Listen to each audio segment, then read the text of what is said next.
Buenas amigos y amigas de Orientes, estoy con el hombre polémico de la negociación con las FARC, estoy con Jesús Santrich. Comandante, ¿qué opina usted de lo que pasó en La Habana? ¿Qué fue la negociación que se hizo con las FARC? Bueno, en principio eso fue un diálogo, una conversación que nosotros no teníamos nada que entregar diferente a nuestra voluntad de paz, porque quien tiene el compromiso de hacer las transformaciones que requiere el país para solucionar los problemas de miseria, de desigualdad, de exclusión política, es el gobierno. Entonces, eso fue lo que fuimos a hacer, a conversar para ver cómo se resuelven los problemas estructurales que tiene el país para resolver por lo menos las necesidades básicas insatisfechas de la mayoría de la población colombiana.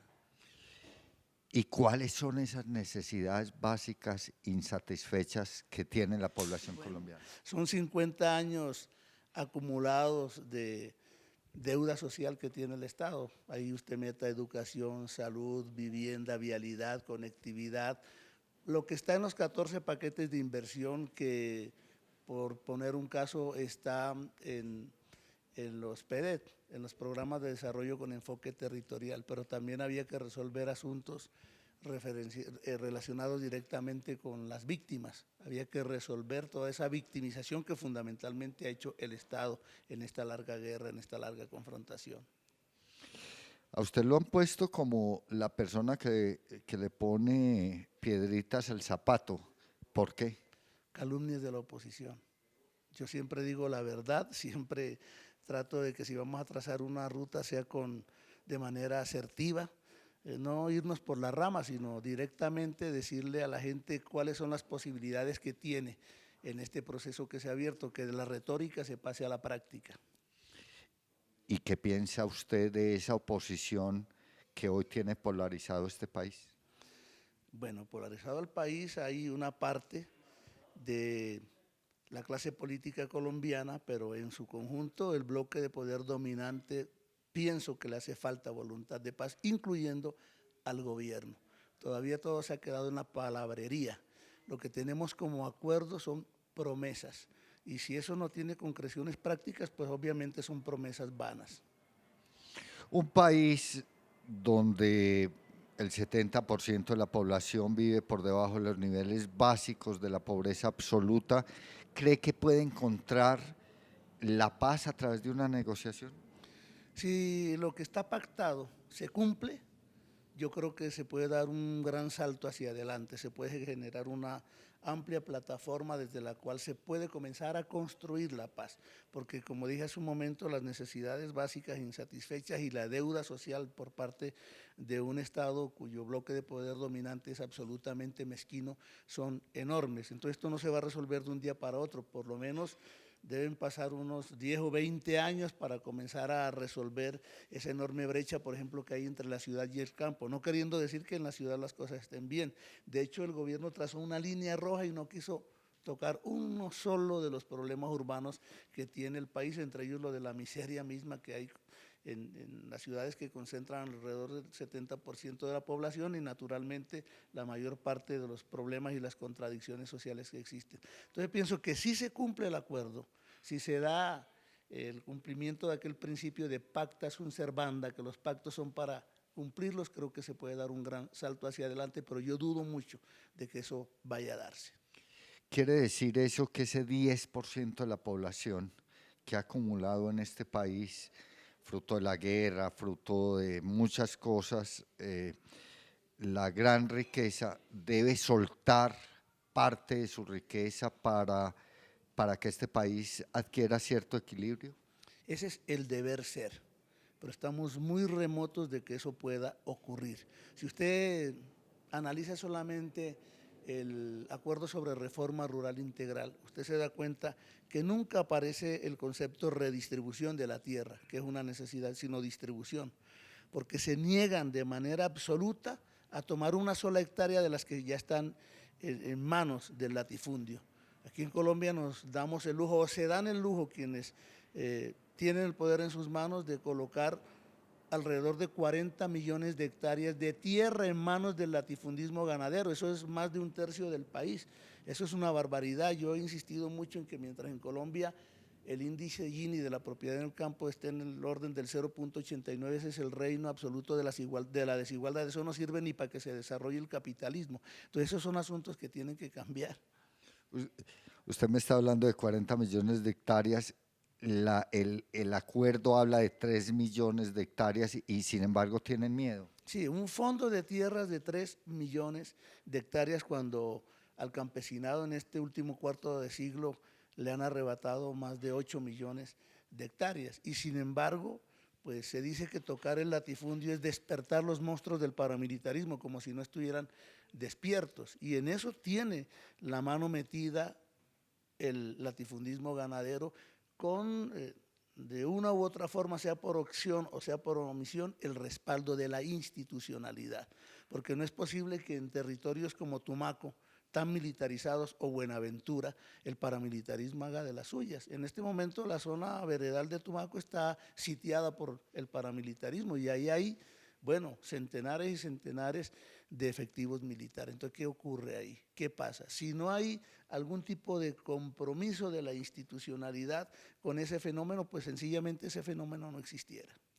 Es decir, que el Estado tiene que recuperar, fruto de esta negociación, la institucionalidad en las zonas donde las FARC operaron históricamente, un poco fruto también del desalojo de un Estado que no era participante de la sociedad. Pero es que no es recuperar la institucionalidad, es sanear esa institucionalidad que está necrosada.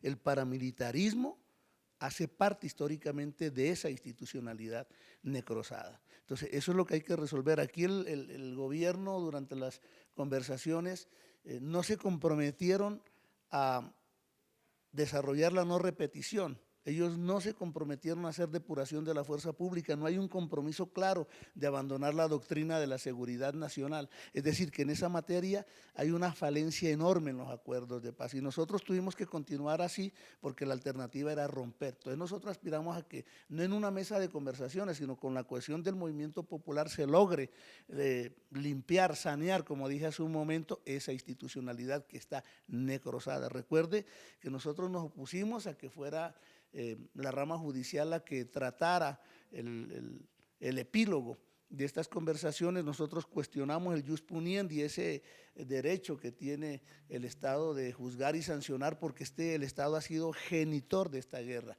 de las causas de esta guerra, entonces no puede ser juez y parte en esta confrontación. Por eso se creó la Jurisdicción Especial para la Paz, porque esa institucionalidad, esa rama del poder público que es la rama judicial, también está necrosada y cruzada por la corrupción y por la impunidad.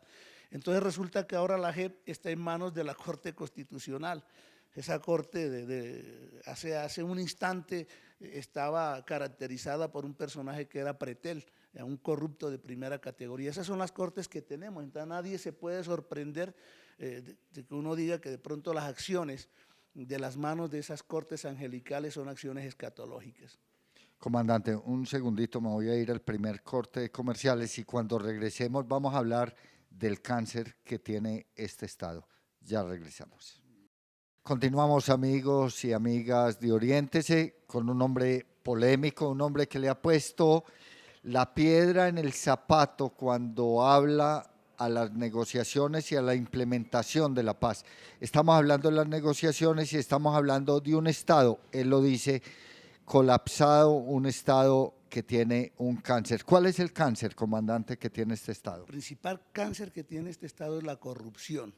Aquí puede haber sumas multimillonarias que pueden rodear, yo estoy seguro que más de 5 puntos del Producto Interno Bruto destinados a defensa y seguridad, y yo estoy absolutamente seguro que la mayor parte de esos recursos se van en corrupción. Sin embargo, no hay para pagarle a los maestros. Ahí está usted viendo el paro de maestros, más de 30 días en eso, y no hay una solución clara a necesidades que están ahí aplazadas durante años. Entonces, eso tenemos que resolverlo. Vea, la mayor parte de los recursos en Colombia se van por la vía de la corrupción y naturalmente de la impunidad, porque son como hermanos siameses, corrupción e impunidad dentro del alma, del espíritu de este Estado que por lo demás está capturado por un bloque de poder dominante mezquino, que ha hecho una acumulación de riqueza enorme mientras el pueblo se está sumergiendo en la miseria. Eso no está resuelto por los acuerdos. Para mí la caracterización del régimen sigue siendo un régimen de terror. Mientras eso no se corrija, la espada de Damocles del paramilitarismo va a pender sobre el corazón y la cabeza del conjunto del proceso. Yo quiero decirle que las FARC de verdad están haciendo quizá con una filosofía de la vida que tiene fe en la posibilidad de un mundo nuevo, un sacrificio enorme.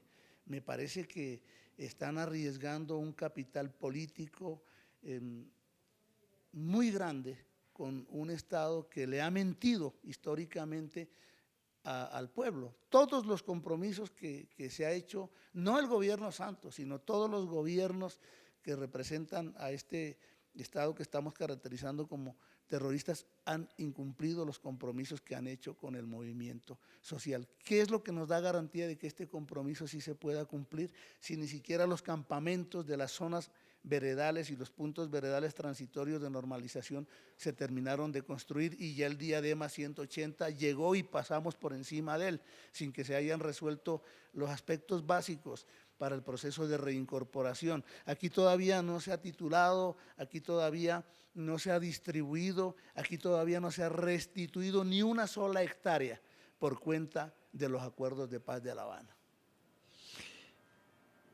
Terminado la explicación para los corruptos de que están en zonas de guerra, de conflicto y que allá no se puede hacer nada, hoy el tema de la corrupción se pone en la agenda y entonces a través de esa agenda podemos hacer transformaciones en Colombia.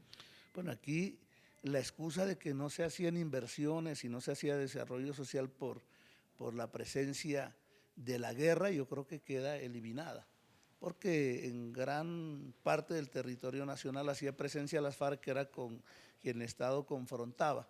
Todavía hay rebelión armada en Colombia porque el hecho de que nosotros hayamos firmado la paz no quiere decir que se clausura la rebelión. No, señor. Es decir, el derecho de los pueblos a la rebelión armada sigue intacto, incólume. Es más, si este pacto se incumple con mayor razón, ese derecho está vigente y nadie podría cuestionar a la gente que se alce contra un Ahí vuelve usted a ponerle otra piedrita en el zapato, ahí va a polemizar nuevamente, comandante. No es poner piedras, es despejar el camino con la palabra que contenga verdad. Yo estoy siendo transparente en lo que pienso, en lo que creo, y estoy diciendo, si usted mira ahora la implementación no es tal, es una renegociación. Aquí lo que pactó el gobierno a nombre del Estado ha tocado renegociarlo con toda la institucionalidad, con las Fuerzas Armadas por aparte, con los jueces de ejecución de penas por aparte, con los congresistas por aparte y ahora con las Cortes. ¿Quién dijo que eso es serio en un Estado que ha negociado la paz? Porque nosotros no negociamos con Santos, negociamos con el Estado colombiano. Si la cosa era de renegociación, pues hubieran llevado a los representantes de todas las ramas del poder público para negociar en La Habana con cada uno. Entonces el principio del pacta sunt servanda se lo están pasando por la faja. Eso es lo que está ocurriendo aquí. Entonces, por eso digo yo, ¿qué garantía hay aquí que las cosas se van a dar? Las características que hay, ¿qué son? Inseguridad jurídica. La amnistía que está en vigor desde el 30 de diciembre ha sido la amnistía más tramitada del mundo, como para mandarla a replay, Guinness Record, porque después de lo que se acordó en La Habana se hizo una ley de amnistía más detallada que el acuerdo y luego un decreto para fortalecer esa ley que es casi un código de procedimiento penal, después una resolución presidencial dizque para fortalecer el habeas corpus. ¿Eso qué es? Y no obstante, ni la cuarta parte de los beneficiarios de esa amnistía han sido pues gratificados con un resultado positivo en ese campo. Y la Jurisdicción Especial para la Paz está en manos de la Corte. La Corte tiene una correlación específica en el que el peso está en contravía de lo que se acordó. Estoy hablando de la Corte constitucional, pero además hay inseguridad personal. Aquí de noviembre para acá hay más de 150 líderes populares asesinados y todavía se dice que no hay sistematicidad. Es decir, aquí hay negacionismo de parte del Estado. No solamente eso, sino que dentro de ese cúmulo de muertos, estoy hablando solo de noviembre para acá, ya hay guerrilleros, ya hay milicianos y familiares. Recuerden lo que pasó en Amalfi, 4 familiares de guerrilleros, una niña de 14 años degollada por el paramilitarismo, y son zonas militarizadas. Y la inseguridad socioeconómica, todavía estamos en el plan escalón, es decir, la casa en el aire. Nosotros no sabemos dónde el día D más 240 los guerrilleros van a plantar una mata de yuca. Esa es la triste realidad que tenemos en la implementación. Aparte de que este es un proceso desfinanciado, ni el presupuesto de 2017 ni el Plan Nacional de Desarrollo están destinando un solo rubro para la paz, y lo poquito que hay lo define el gobierno, dónde lo invierte o dónde se lo roba.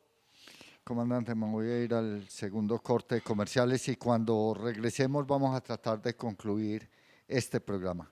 Ya regresamos. Continuamos, amigos y amigas de Oriéntese, vamos a tratar de concluir este programa con Jesús Santrich.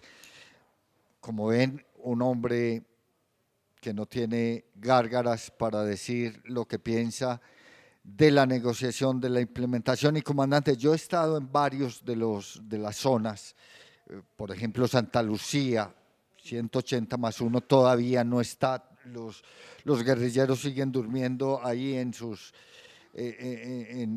cambuches de plástico.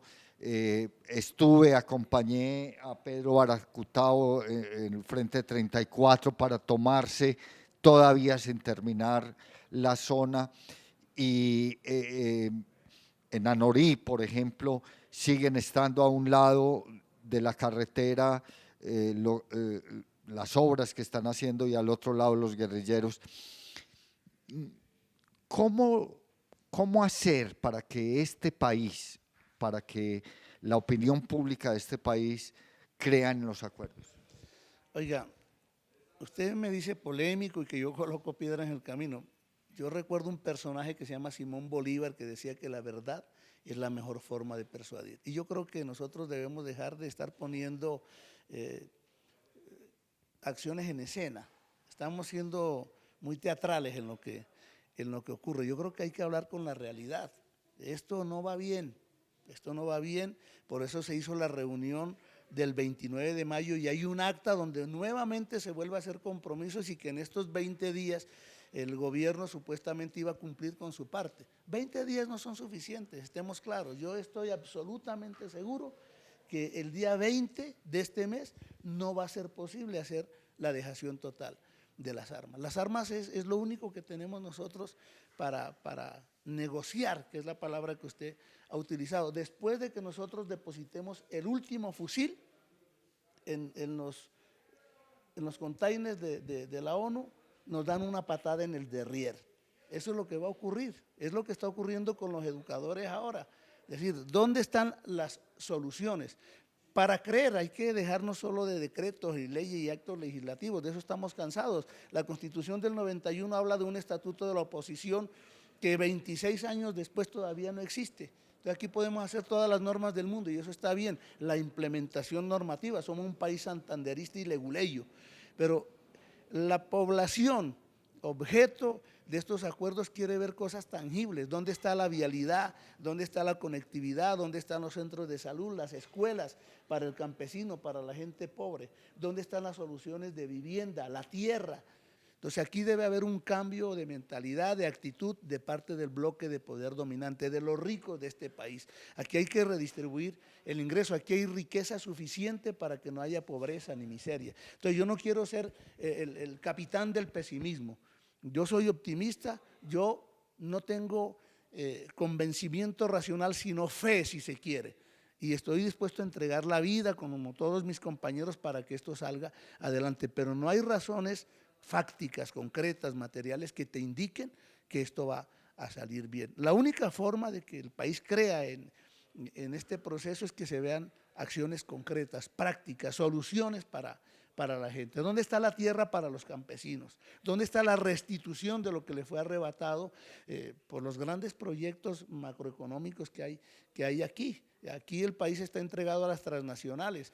Aquí en vez de querer una reforma rural integral que devuelva la tierra al campesino, quieren pasarle el cuchillo por el cuello a la ley 160 del 94. Aquí se quiere destruir las unidades agrícolas familiares, aquí se le quiere dar cabidas a las sidres. Eso fue la renegociación ahora del acuerdo sobre tierras que hubo con el gobierno. Hasta hicimos un escándalo para que, ¿cómo se les ocurre que entonces ahora el acceso a usos de la tierra pueden caber personas o empresas que tengan de 700 salarios mínimos para adelante? Hombre, ya aquí hay suficiente acumulación de tierra por parte del latifundismo.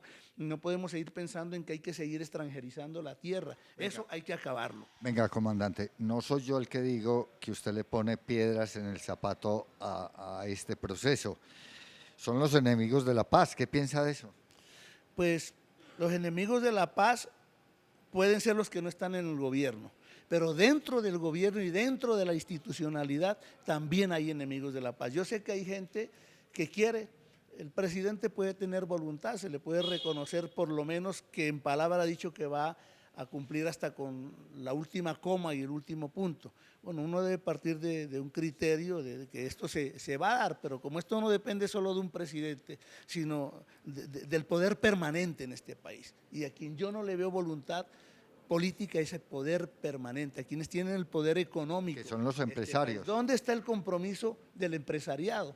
Que se vea el compromiso del empresariado. Entonces aquí se estigmatiza, aquí se demoniza y ahora hay toda una ofensiva contra un acuerdo que lo que en el fondo ha pactado son migajas para la gente. Ahí no hay mayor cosa, de las 100 propuestas mínimas para la transformación en el campo no hay ni el 10%. Lo mismo en los temas de participación política. Aquí nosotros dejamos 42 salvedades que lo único que indican es que aquí debe abrirse un camino constituyente. Si aquí no se le da el manejo al constituyente primario, al pueblo, para que haga las transformaciones estructurales que necesita este país, no va a haber paz. El simple acuerdo que tenemos es una plataforma que de cumplirse sirve para dar un paso hacia adelante, pero aquí las transformaciones deben ser estructurales, por eso es necesario un camino constituyente, un gobierno alternativo. Una última pregunta, comandante, después de haberme hablado de por qué no, usted me ha dicho, sin embargo, estamos convencidos de que este es el camino y lo vamos a hacer. ¿Es posible lograr transformaciones en este país por la vía política sin que los empresarios estén comprometidos con un país polarizado? ¿Usted cree que es posible llegar a esas transformaciones que quisieron alcanzar con las armas vía votos, vía movimiento social? Bueno, el comandante Manuel Marulanda y el comandante Jacobo Arenas pensaban que el destino de Colombia no puede ser el de la guerra. Por eso en nuestra estrategia, desde los orígenes, se ha trazado una vía insurreccional, pero también una vía política. Y en esa vía, que hace parte estructural de nuestro pensamiento, de nuestra ideología, están las conversaciones por la paz. Si no creyéramos eso, no estuviera pactado como un propósito estratégico. Entonces nosotros digamos que nos estamos dando la gran oportunidad para que no siga el desangre, el derramamiento de la sangre de compatriotas, de colombianos, repito, arriesgándonos, dando casi que un salto al vacío, ¿ya? Sometiéndonos a que nos peguen un tiro en la cabeza o a que nos pongan presos o nos extraditen porque se incumpla con estos acuerdos. Pero es la gran oportunidad también para que la oligarquía colombiana demuestre, como en otros países ha ocurrido, por lo menos que ceden en algo para que de la miseria, para que de la situación de desigualdad y de exclusión política salga la mayoría del pueblo colombiano. Si eso no se da, estamos abocados a una más larga y profunda confrontación, peor que la que hemos tenido en el medio siglo anterior. No porque las FARC retomen las armas, sino porque el mismo pueblo se da sus razones y se da sus vías para poder resolver sus problemas. Acuérdese de ese dicho popular que dice: no hay mal que dure 100 años, ni cuerpo que lo resista. Amigos y amigas de Oriente, podríamos quedarnos otra hora, otras 2 horas hablando con este hombre polémico que dice la verdad, polémico que pone piedras en el zapato para mirar hacia el futuro. vamos a continuar, vamos a mirar, vamos a tratar de analizar lo que sigue pasando en este que es nuestro país, pero sobre todo vamos a tratar de participar en la implementación de estos acuerdos con estos hombres que hoy dejan las armas para hacer política. Hasta el próximo programa. Bueno, vamos a ver si logramos la paz.